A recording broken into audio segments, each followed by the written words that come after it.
disagreements of any kind can be resolved. But if you don't share the same set of values about running a business and what's important and a shared ethics, you're going to be miserable. Hello and welcome to the Business of Architecture. I'm your host, Ryan Willard, and this week I am speaking with Rhode Partners' recent equity partners, Director Bobby Tait and the Director of Operations, Kate Meehan. So Rhode Partners was founded by Director Brett Rhode in 2007, and since then they have become a leading Austin firm, Austin, Texas, specializing in master planning, architecture, and interior design. They've done a lot of work in the civic realm, multi-family, residential, hospitality, office, and retail projects. So they've got a wide-ranging and diverse portfolio of work. And in this episode, I focus with Bobby and Kate about their recent transition into becoming equity partners in the business. Now, this is a fascinating process and something that we've been talking more and more about here at Business of Architecture. And as some of my experience as a consultant, we're working with practices all the time in succession planning and some of the complications and challenges that happens in that process. So in this episode, we discuss the process that Bobby and Kate have gone through or are going through in terms of buying the firm. We look at the legal and financial mechanisms involved in becoming partners. We discuss how the firm was valued and what that means and what are the implications of it. And we also talk about an empowered culture and how important it is to retain value in the business through the culture of the company itself. So fascinating insights here into quite an exciting part of anybody's career. And I really enjoyed speaking with Bobby and Kate about this process. So sit back, relax, and enjoy Bobby Tait and Kate Meehan. Hey, Enix Sears here from Business of Architecture, and if you run an architectural practice, then probably one of the most difficult parts about running your practice is making sure you get your fees right, getting the right fee for the job. Because if you undercharge, ultimately, as you know, what ends up happening is you get to the end of the fee and there's still more job left. In that case, you're juggling to try to rob Peter to pay Paul, stealing from a more profitable project to support the less profitable projects. And on the flip side, you probably don't want to charge your clients absorbently too much than you actually need to get the project done.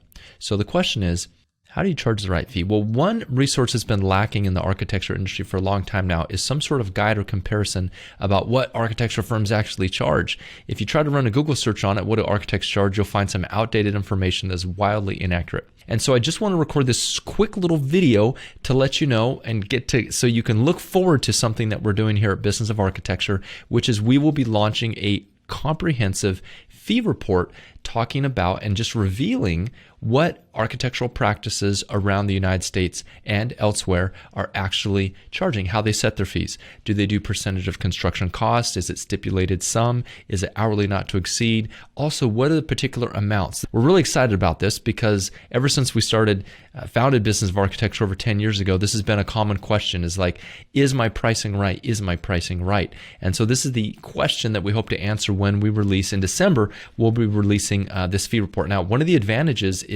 of us as a consulting agency is that we can put out this kind of information. Unfortunately, as you know, if you're in the United States, a couple decades ago, the AIA got into big trouble because they published a list of basically like a fee chart, right? So like a fee matrix. And then the United States Justice Department decided that that was price fixing. It was causing a monopoly. And so they got in big trouble for doing that. Well, fortunately, from our perspective, we're not limited to talk about fees because we're not an organization. We're not a membership organization. We don't represent architecture as a whole.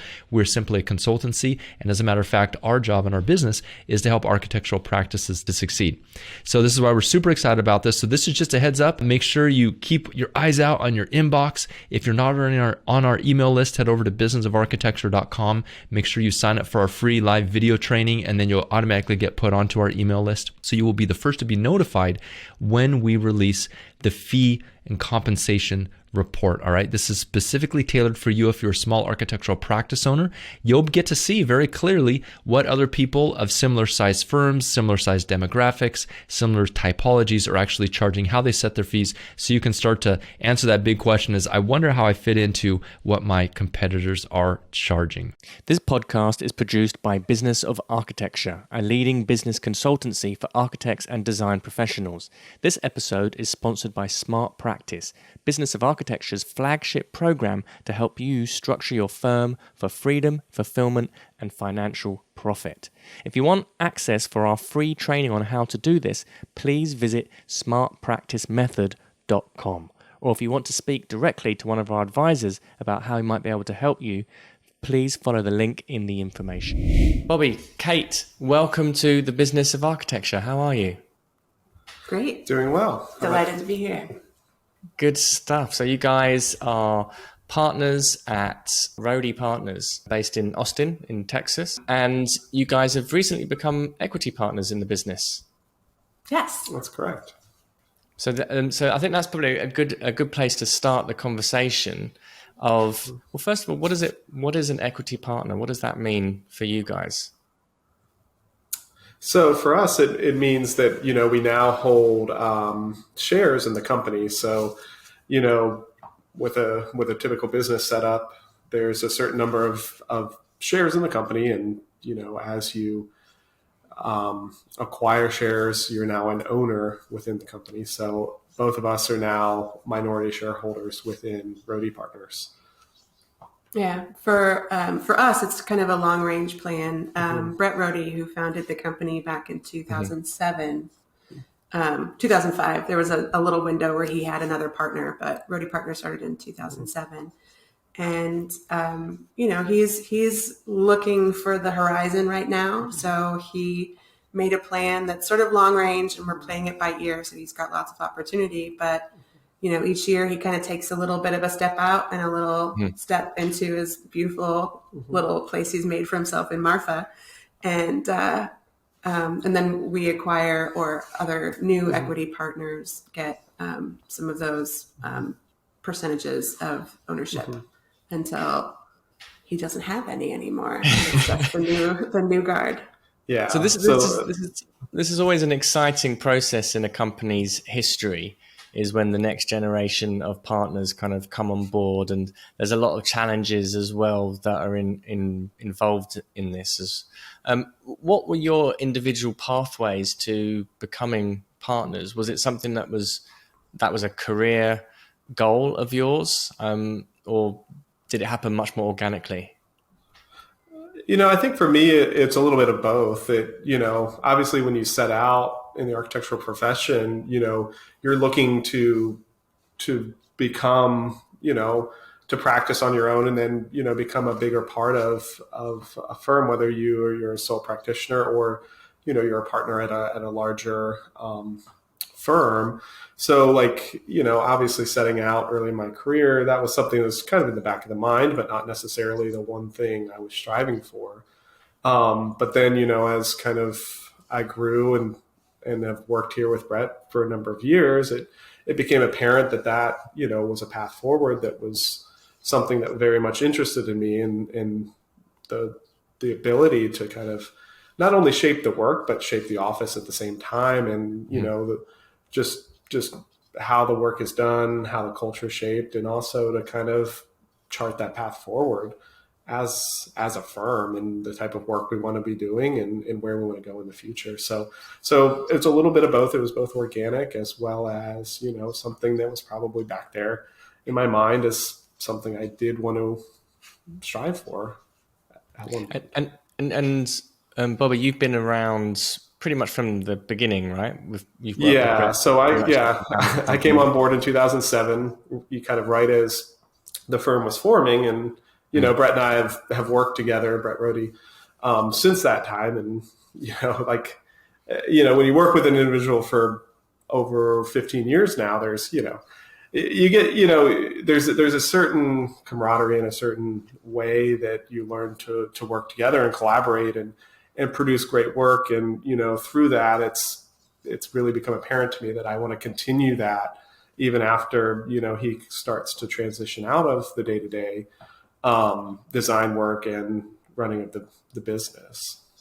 Yeah, the shorthand the two of them have together is really incredible to watch.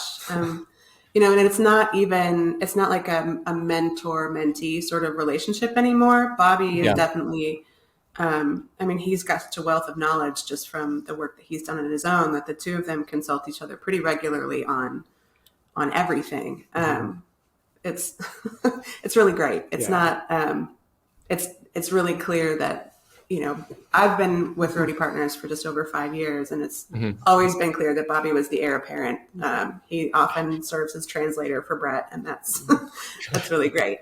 And that's how we feel like we do our best work too. It's like, when we're not like on our islands, but we're constantly bouncing ideas off each other and running things by not only the two of us, but the office as a whole. This collaborative spirit we have is so important and vital to producing the quality of work that we want to do here. And so, Katie, your role is Director of Operations. And what does that involve, and how does becoming partner evolve that position? Well, so I'm not an architect, and I have no desire to be. I deny the ability to draft at all, just so that never becomes something on my to-do list. And I definitely had no plans to ever become partner in an architecture firm. Typically, that role is reserved for people who are licensed and practice. So I was pretty floored when Brett offered partnership to me as the transition, as we started talking about it.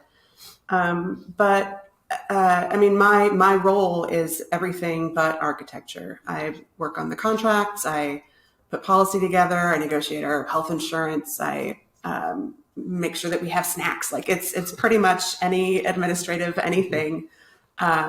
Coordinate our office parties. It's everything from cheerleader to den mother to hard nose when it comes to negotiating with clients. Scoldy, monster woman with consultants when they're running afoul of their contract. So it's pretty much everything else. And I think it was an interesting and probably clever, in my opinion, decision of Brett to bring me on board, because it does mean that, as we expand the partnership to more folks in our firm, the one thing that's guaranteed is that the people at the top can just focus entirely on great design, and that they know that someone at the head table not only is really committed to the long-term success of the firm, but also like has that covered. And one of the things that Bobby and I talk about a lot is just that partnership really is about, if there's another recession, knock wood, or if there's another, there will be another pandemic, who do you want to have your back, and who do you want at the table when we're making really tough decisions, knowing that the decisions that are made are 100% going to be about the firm first, and not about ego, and not about personal agendas or type of work that they want to do, or their own stable or their own folks. So it's great. Exactly. Just to elaborate on that, being, kind of having someone with more of a business mindset kind of in the room with us architects and designers who really aren't formally trained in a lot of the aspects of running a business, accounting, human resources, all those things, that you get this kind of diverse group of thought and ideas that are brought to the table. And it's not just, we're designers, we have the role of being bad business people, so we're just going to continue designing and maybe the business will perform well. But, having Kate there really helps us not only be aware of it, but also focus on it and have those discussions, which is great and fantastic. And I don't think that's maybe so common in a lot of firms our size. What was your background previously, Kate, or what kind of companies were you working in prior to Rhode?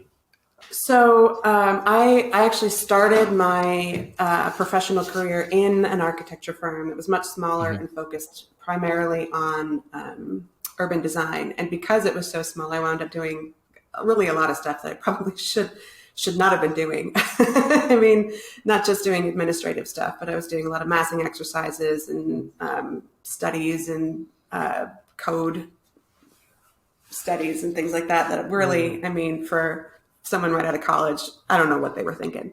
But I'm grateful for it because I learned a lot, kind of a trial by fire. And then I went to media and game design. So there's an interesting parallel, I think, between running a game design office and running an architecture firm, because really it's about, having both very creative minds and incredibly technical minds working on massive projects, usually without enough money, with ridiculous deadlines, and with some sort of ownership structure that really wants the impossible almost invariably. So in general, my take has always been to be very protective about just the hearts of creative people, and Yep. to make sure that they're able to kind of stare out the window and ponder something really great. The move, because often it's not, you don't find it, when you're all frontal lobe on the 14th hour in your 15th cup of coffee. It comes from being able to kind of unwind and putter and take vacation. So that's quite a unique understanding of of creatives, and being able to bring in more of that analytical side where you're needing to think about the business and profit and all these kinds of measurables. Was this something that Rhode was missing prior to Kate's arrival, Bobby? I mean, I think it was, that we were still very much a small architecture practice that was trying to find our ways in a lot of ways that, honestly, most of the work that Kate's doing now fell on Brett and some on me at the time, from, from just the general office management to accounting to contracts. I mean, those were things that really just kind of got pushed by the wayside for the most part, because we did want to focus on the work more so than the business. And, there was really not one person. We had an office manager, remote office manager on board for a number of years that, that didn't work so well, that having someone present here, kind of being on top of those tasks and also being communicative about things that need to be done from the business side. I mean, it's been vital since Kate's come on board, that, it's something you didn't realize you were lacking until you had it, and it just allows you to grow and develop as a business much, much better. Well, it's really interesting when I talk to practices, how they structure their leadership teams, and how you'll often have maybe one architect in a CEO or managing partner position, and perhaps they start to relinquish design duties, but then there's often a kind of yearning to get back to the design, the designing of it, and we didn't become architects to become business people, and it causes all these kinds of quite interesting dynamics. And there's lots of different ways of seeing people navigating it, if you like. How does the leadership team at Rhode start to siphon off what are design responsibilities for the partner versus what are the business responsibilities, and what ones are prioritized? How do you create priorities? Yeah, I mean, I think at this point we're transitioning more and more, not quite there yet, to where, Brett and I's main focus will be on design and the work on a day-to-day basis, and kind of developing how we do the work, how we design, and then how we also deliver it, through our documents. But then also, that's kind of our main focus, where Kate's is, on the business side of things, all the various duties that we've discussed in that previously.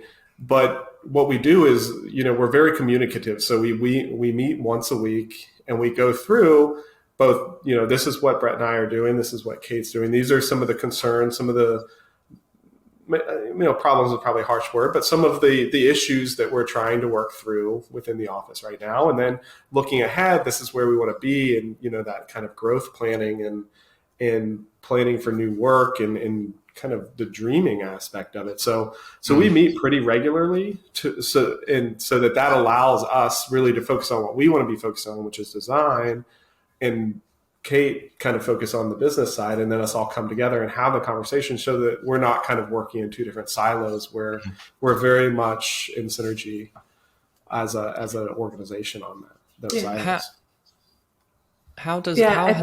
Oh, sorry, go ahead. Please. Continue. Well, I was just going to say, elaborating a little bit on what Bob, I like to share how the sausage is made. Because meetings, everyone just dies of meetings. So we have like 1 30-minute meeting, and we try to keep it limited to 30 minutes so that we stay focused. On Mondays that we sort of touch base, have time to like answer all the weekend email, have our coffee, sort things out, get attacked by employees that have a question, burning questions, and then we get together, kind of trade information for the week. That's about 30 minutes. And then we meet again later in the week to just sort of another 30-minute meeting to more talk about, the future. So that the first half of the week is dedicated to like putting out fires, handling projects, more of the day-to-day tasks. And then midweek, we're able to take a minute to take a dream.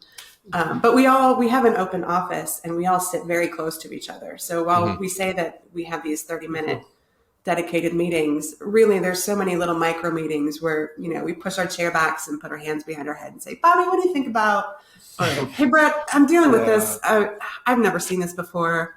Or I'm having an impossible time phrasing this thing that's going in the contract. I'm stuck with this sentence, and I know it's stupid. What do you got? So we definitely, there's a lot of open communication pretty much constantly, throughout the day. How has your approach or mindset changed in becoming a partner? What are the sorts of things? Because it's a shift, it's a financial shift. You've got something at stake now. The future of the business directly impacts, it's your asset. How has that, what have you done to kind of navigate that mindset shift, and what have been some of the challenges and some of the joys that have started to arise? I think for me, the first most evident mindset shift was transitioning from being very, focused on individual projects and, being a project-based mindset where I'm in the weeds. I know every little detail of every piece of the project, but, that's my main focus, to, now kind of pulling further back out and worrying about kind of all the projects in the office at once. And also kind of thinking about the firm as a whole and how to better the process, how to better, what we're doing and how we're delivering projects to the client, to the contractor, and kind of thinking about it more holistically around, not one specific project or two specific projects, but kind of the office as a whole. And, that was the first shift that kind of hit me in the challenge that I had of, just the way I work and wanting to know and wanting to be involved in every little piece, every little day-to-day aspect of a project, and not necessarily needing to do that anymore, not necessarily that I should do that anymore now that, kind of pulling back out in more of this kind of leadership and mentoring role, where now I have somebody else that's in that position and I'm trying to kind of teach them everything I know, but at the same time, let them do it the way that they see as fit and kind of guide them in the right direction. So, that was a big kind of mindset shift on my side is kind of pulling out and being more of a leader to multiple people, multiple staff members that were in that position that I used to be in. And then also kind of looking out for the firm's best interest all along the way and kind of sharing our values and our goals with other employees and also spreading that outside of the office. Yeah. For me, I mean, my job has always been, about the financial stability of the firm, and making sure that the playground's safe, for all the kids to play in. But since becoming partner, it's not just been about keeping, the company running, but more deeper questions about, what kind of projects do we want to do and how can I get them in the door? What, instead of, just doing, we've got a really fantastic client list, and we have been really fortunate to do incredible work. We definitely punch above our weight class. We do huge projects with a really small team. We are just finishing design on a project in Turks and Caicos, and that's awesome. And we've been talking about how do we get more projects like this? So I took it upon myself to try to figure that out. Who's doing projects in the Caribbean? How do I meet those people? And Brett and Bobby are fantastic designers, but the two of them are definitely introverts. So you get them in a crowd where we're supposed to be doing networking, and the two of them are going to be in the corner holding their beer and just be I just don't want to do any of this. So we could talk their ear off about intertwined stairs or some technical. So I go out and I'm definitely learning to be more extroverted, for the team, even though it's definitely, I went to one conference about a month ago, and for 2 days felt like a wet sponge at the bottom of a sink. It just definitely is a lot of work that I'm not used to, but it's something that, it seemed like a hole that we had in our leadership team. They hate it. I don't hate it. I just don't like it, but I can do it. So, how has the company won work in the past historically? What have been the major routes to your pipeline, if you like? So, a lot of it has been existing relationships and, just the reputation of the work that we've done. You work with one client, they have a great experience. They obviously want to come back to you, but it's not only that client that you're working with a number of other consultants, a number of other contractors and, various vendors along the way. And every experience you have with any of those people, every touch point is so valuable to kind of your reputation out there with a client base. Or, in our case, a lot of our work is development driven.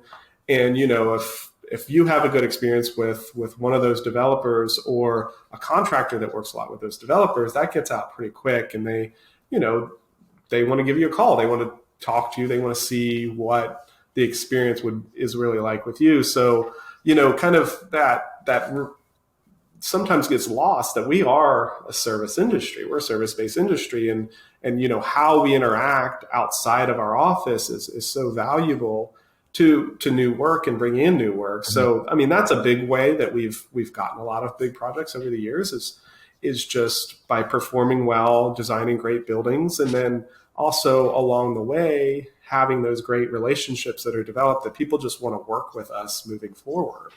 That's something that I've always kind of strived for. And I think as an office, that's something we do well. Yeah. That's all low-hanging fruit. So is it the responsibility? The easiest client is the one that you already have, right? The repeat client is the easiest one to bring back. Yeah. Should be. Yeah, absolutely. So is it the responsibility of all the partners to be winning work? Is that part of the kind of job description, or is it kind of Kate? It's not. Something that it's not something. We're very fortunate right now. I imagine that it won't always be this smooth as sailing, and there will be a point where we'll all be out there beating bushes. But right now, clients that we have come back with their next project.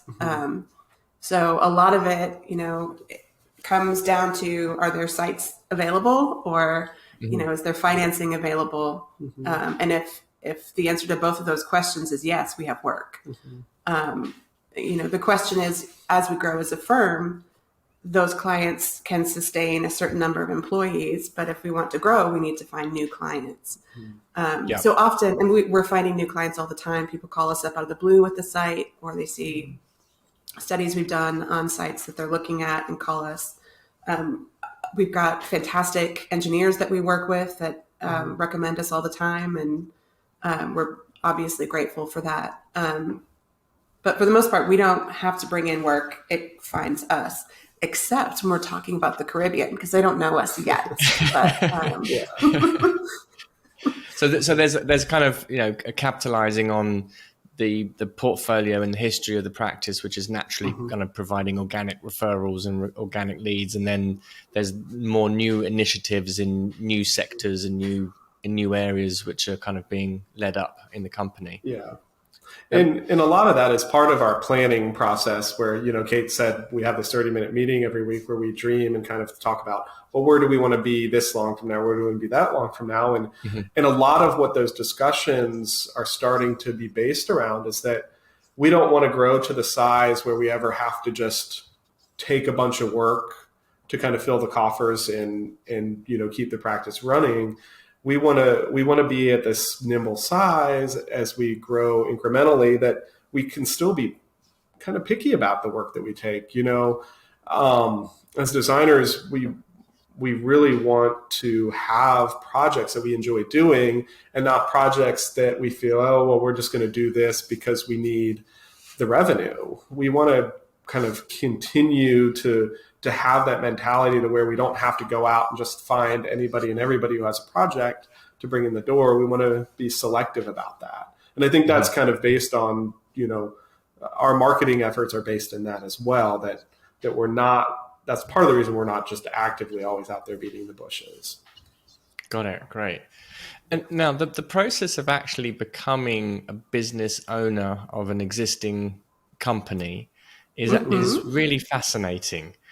Can you walk us through some of the things that you guys had to do, and like how the business was valued, and how do you even begin to create a partnership agreement? What kind of things go into it, and what was unexpected? Well, the first thing you do is you hire a very good attorney. I'm going to go ahead and shout out to Phil Slinkard. He is great. We followed him across. Yeah, we followed him from several attorneys' offices. He transferred in the middle of the process, and we're like, nope, we will follow you wherever you go, Phil. So he walked us through, put us in touch with a company called Value Inc., I think is what they're called. And they specifically value architectural firms.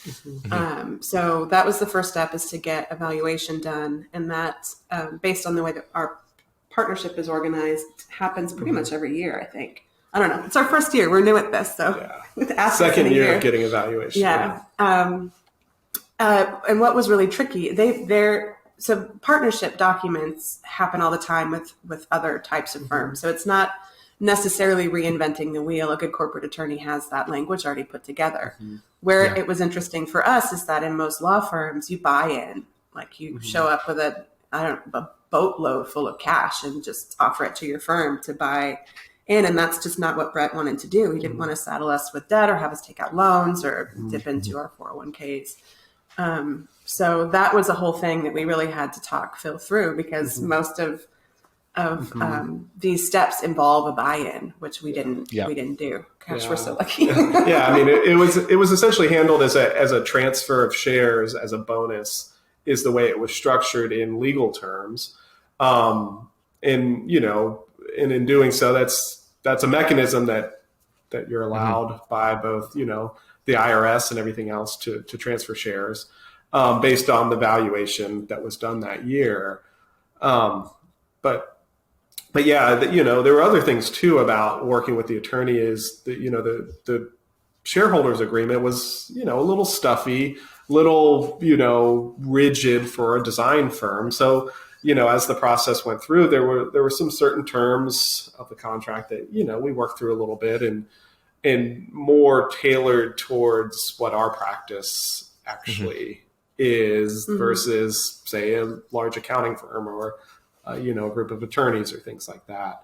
So yeah, I mean, it started with the valuation, the shareholders agreement, and then, finally the transfer of the shares happened on paper, and, everybody signs, and that's really the end of it. I mean, there's all that legal work and really kind of years of it that goes in, and then, it's all just Sort of done with a signature. And yeah. And then you pop champagne. That's great. And, so everyone, we're talking about the business of it. We were very fortunate because the valuation as we were coming in, it's all based on the previous year's valuation. And coming out of the pandemic, we probably had one of our worst years in a long time. Our valuation was as low as it was ever going to be. Mm-hmm. So we really lucked out where the value of the shares was lower than it was going to be, that it will be this year, than it will be any year in the future. And there is a tax document, what is it, 81B? 83B. 83B, thanks.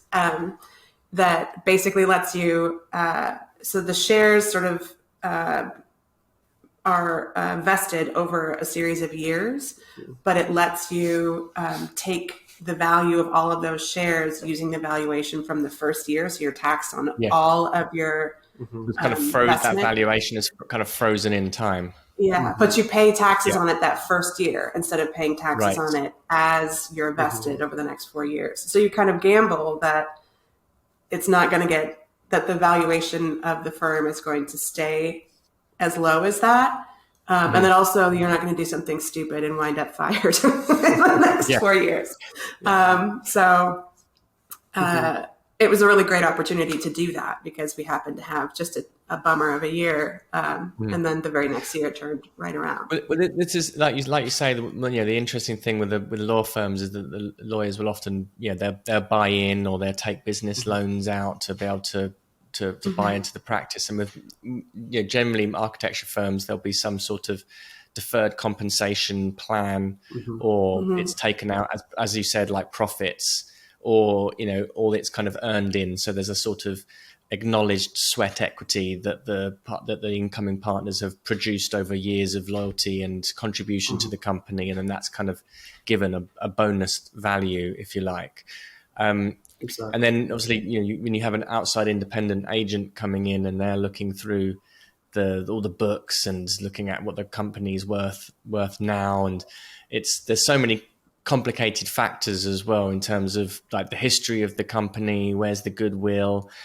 Was it just one valuer that you worked with? Did you guys have your own independent valuation done, and Brett had his valuation done? No, we relied on one independent valuation consultant. Yeah. And looking at it, I mean, it was really, it all made sense. I mean, I've been looking at these books for years. So, as it came in, Brett brought the valuation to me and it was like, he didn't know what he was really looking at. He had a general idea, but as far as like the real nuts and bolts of it, I was, we kind of were able to cross-reference some things and take a look. Goodwill isn't often as big an item on evaluation as architects would like to think. It really is about receipts at the end of the day. So there's less smoke and mirrors and soothsaying in evaluation, and a lot more easy numbers to sort of pick up. This is interesting, actually. The discrepancy of like where an architecture or where, architects will often place the value of the business versus what a business owner or buyer values the business. What were some of the things that you found were actually giving more value to the company, and things that perhaps weren't, that you would have expected would have been more valuable? I think just generally our architects really believe that, the fact of repeat clients, is something that goes with the firm. But really, if someone were to sell the firm and Brett and Bobby were to go away, a lot of these clients wouldn't stick around. The relationships are about people. Relationship. And so that goodwill isn't something that just comes with like a sticker on the name. It's about the people that are here. And if they're not here, that goodwill goes away and doesn't mean anything, on a register at the end of the day. And so after that, it's about receipts. What is actually coming in the door? And, if you've got projects that are currently in design and they're expected to last a certain number of years, then they'll count that, and they'll maybe estimate about what they expect will come in. But also valuation doesn't talk about the future. It talks about right now, or specifically last year. The value of the firm as of January 1st is a number, and it doesn't take into account goodwill. It takes into account what you got. How many desks you got? What are your computers? Yeah. Are they nice computers? You got VR? You got, are you renting or do you own? Like that's what they're talking about for valuation.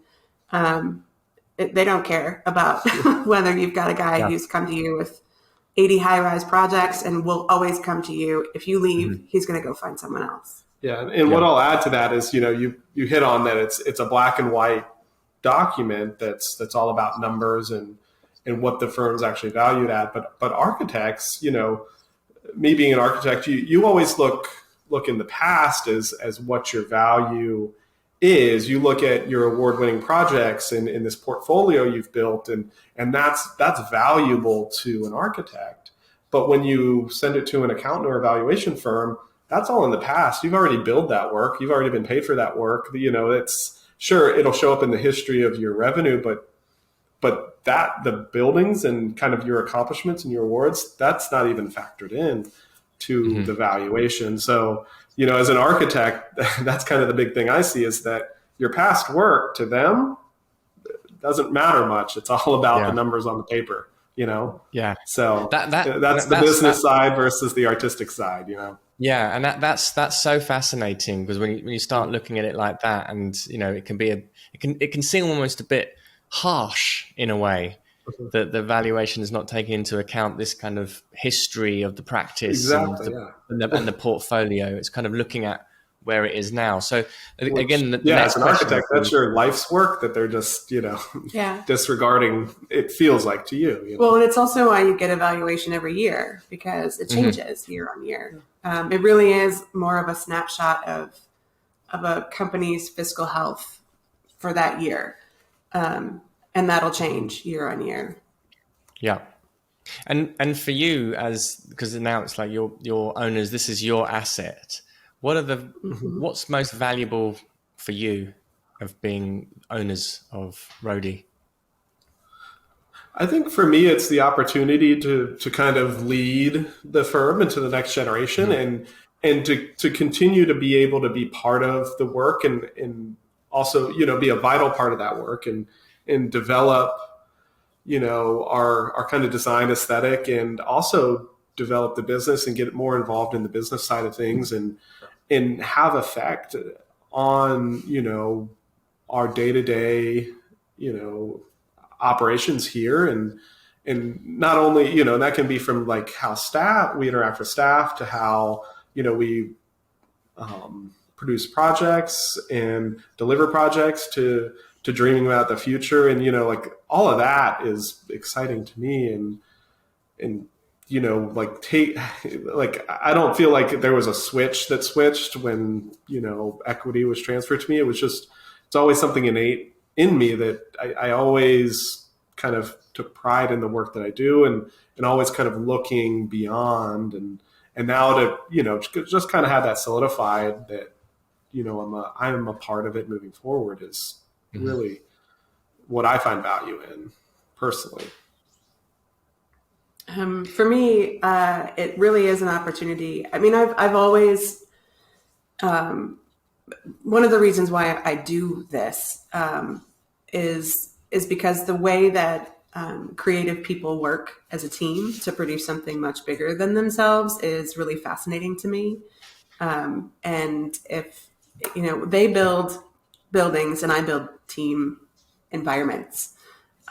So having kind of an opportunity to, I research constantly on, best practices for offices and then, how, not productivity, because, volume of output is less interesting than quality of output of a team of people. So just the opportunity to really invest in, our own little team of guinea pigs who are very clever and talented by, our hiring process to see just, how great can we get? Like what else can we do to make it easier for them to do great work and to be inspired? Like what else do we need? Is it, something as stupid as making sure that everyone has the pencil that they just really love, like it just, you know what I mean? Like having a really great pen and like the best, like getting that good, paper that just feels really good. I mean, if it's something that simple, when people are like deeply satisfied in little moments, it just makes a lot of bigger moments a lot easier to do. And it's something that I think a lot of people overlook, it's really silly. Yesterday, someone brought in a bunch of stuff to make peanut butter and jelly sandwiches when they were busy.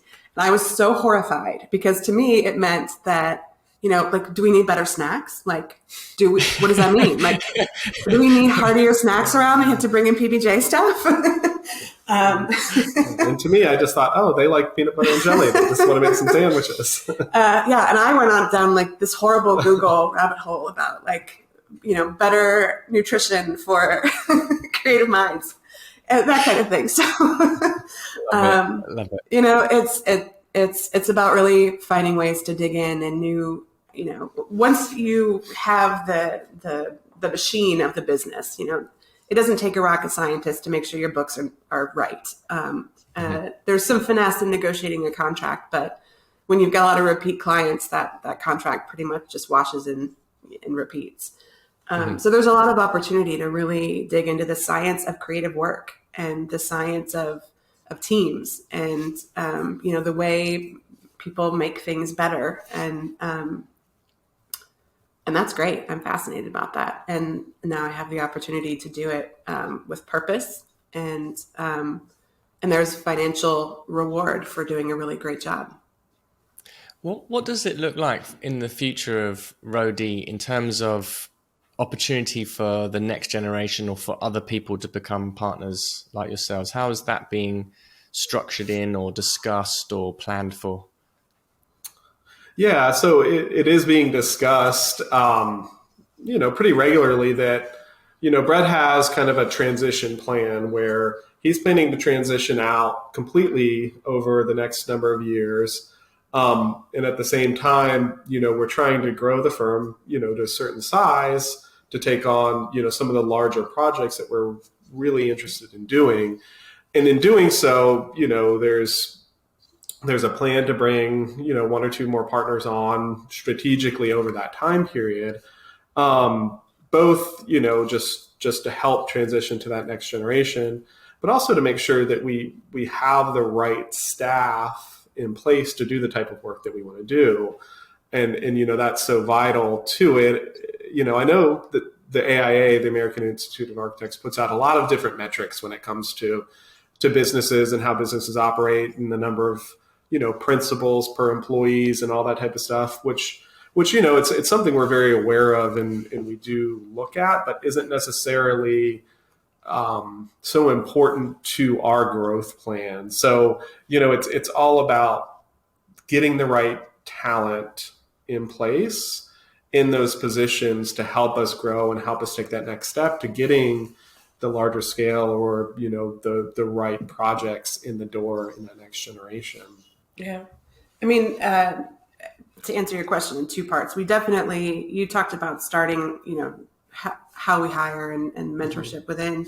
And what we found just in general is that the folks that we hire, just out of school or a year or two out of school, a couple years working, and just because we are a very small firm working on massive projects, and we try to keep a team intact from start to finish. So someone here that's just out of school that gets put on a team in 2 years, they know how to put a high rise together.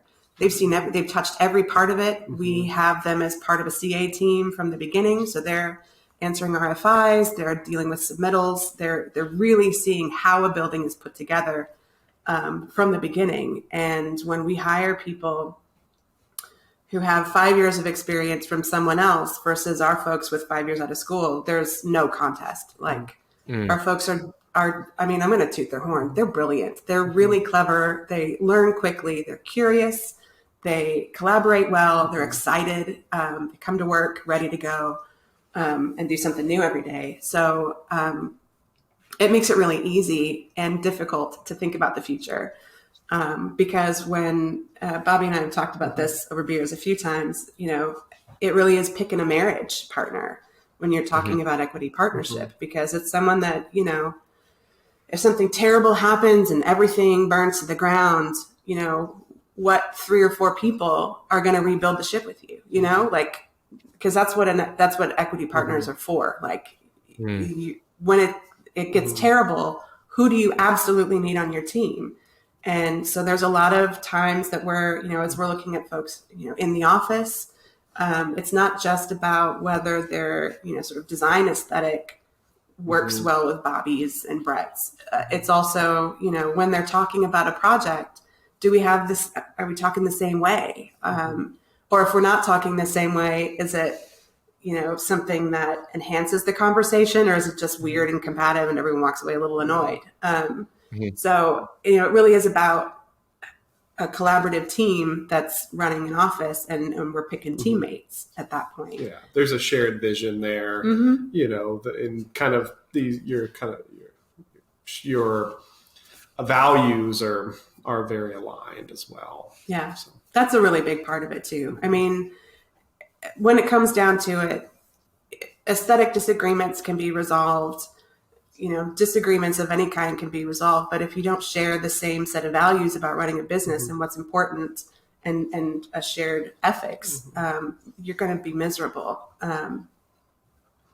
Yeah, it's just like a marriage. How do you create that kind of empowered culture in the business and kind of reassert company values or communicate company values to make sure that everyone's in alignment with them? That's a great question. A lot of it is demonstration. Right. One of the things that we say at the very first interview and model the entire time is that everyone mentors and everyone is a mentee from the very beginning. And that if someone asks you a question, you put your pencil down and you answer it, no matter what you're doing, because, you know, it just means that people are more empowered to ask questions and more empowered to share, and then also seek out knowledge to be the one that people come to. And that's all the way up to Brett and Bobby will stop whatever they're doing and answer any question.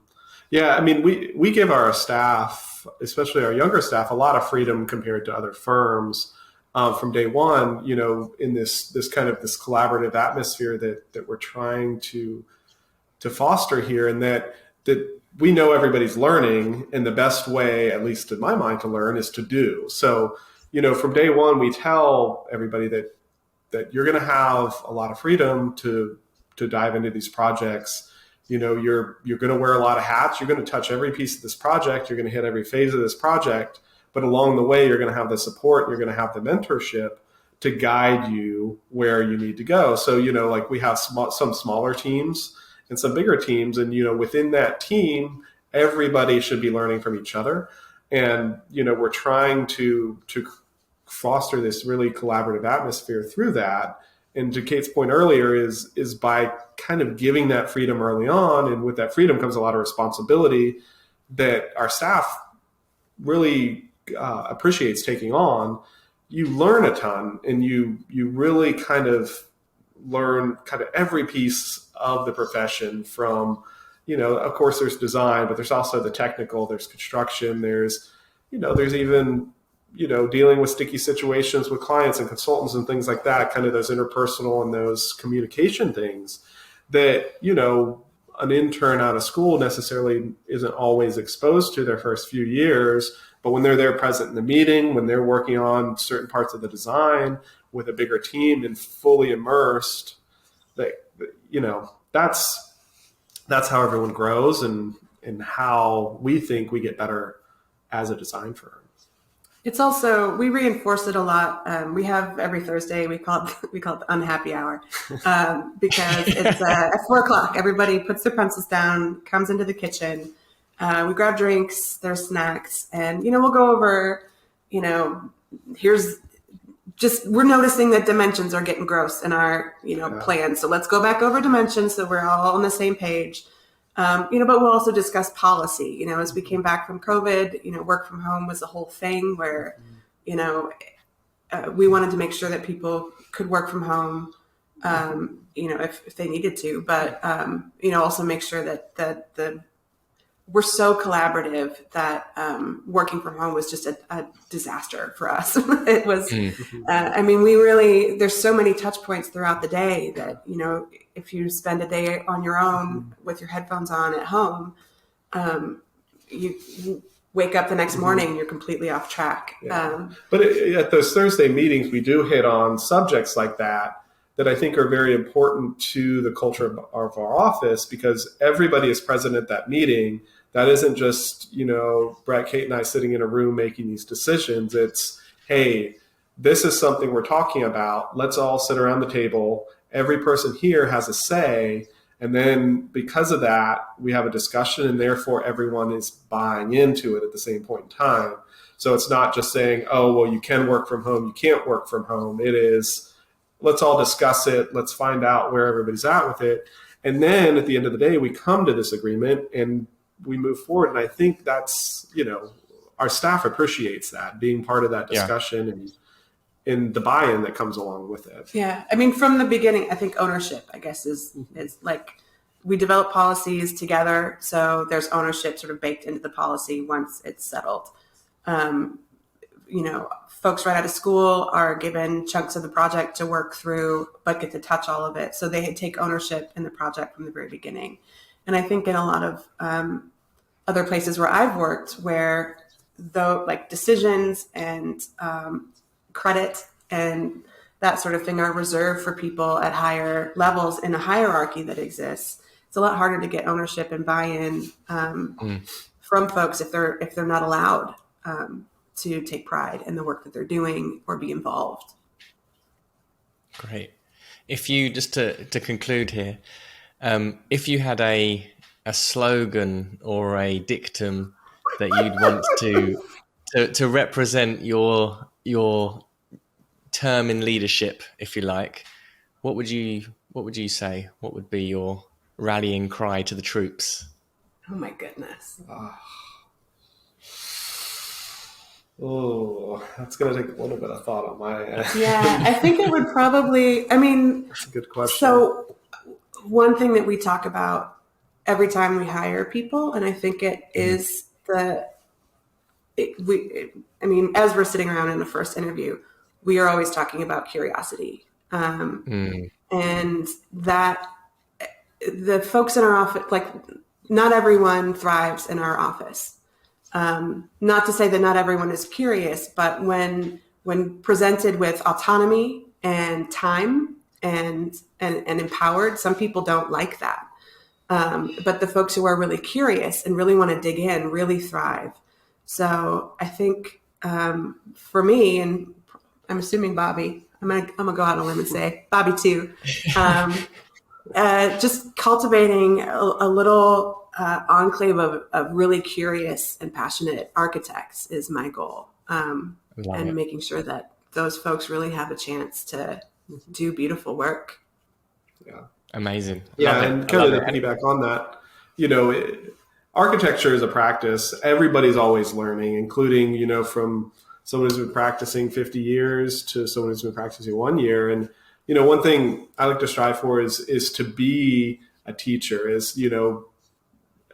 I know what I know from years of learning, but I don't know everything. And what I like is when people approach me with complicated questions, and, I like to share my knowledge, but also I like when I don't know the answer. And, we can kind of sit down and we can figure out where we find the answer to that and go from there with it, because that's how we all learn is through that kind of exploration and that that drive to want to know more, want to learn more. So, kind of being an approachable mentor, I think, is so important to anybody in a leadership position. That's something that, I kind of strive for with my leadership style.